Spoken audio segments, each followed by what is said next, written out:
கொட்டாஞ்சேனை சிறுமியின் மரணம் தொடர்பாக விசாரணை செய்யும் போலீஸ் குழு மற்றும் சிறுமியின் பெற்றோருடனான சந்திப்பொன்று நேற்றைய தினம் பிரதமர் அலுவலகத்தில் பிரதமர் ஹரிணி அமரசூரிய தலைமையில் இடம்பெற்றது. இதன்போது பாடசாலை மற்றும் மேலதிக வகுப்பில் இடம்பெற்ற சம்பவங்கள் குறித்து பாரபட்சமற்ற முறையான மற்றும் மிக விரைவான விசாரணையை நடத்துமாறு பிரதமர் போலீஸ் விசாரணை குழுவிற்கு அறிவுறுத்தினார். இந்த சம்பவம் பதிவாகியது முதல் எடுக்கப்பட்ட நடவடிக்கைகள் முறையாக இடம்பெற்றனவா என்பது குறித்து கல்வி அமைச்சின் மூலம் உள்ளக விசாரணை மேற்கொள்ளப்பட்டு வருவதாக பிரதமர் இவர்களிடம் தெரிவித்தார்.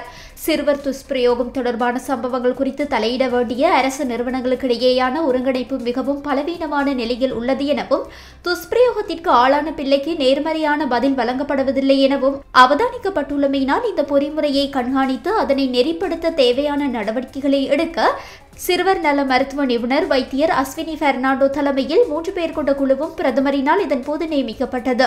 நிகழ்வில் சுகாதார மற்றும் ஊடகத்துறை அமைச்சர் வைத்தியர் நலிந்த ஜெயதிச மற்றும் சிறுவர் விவகார அமைச்சர் சரோஜா போல்ராஜ், பொதுமக்கள் பாதுகாப்பு மற்றும் பாராளுமன்ற அலுவல்கள் அமைச்சர் ஆனந்த விஜயபால் ஆகியோரும் கலந்து கொண்டிருந்தனர்.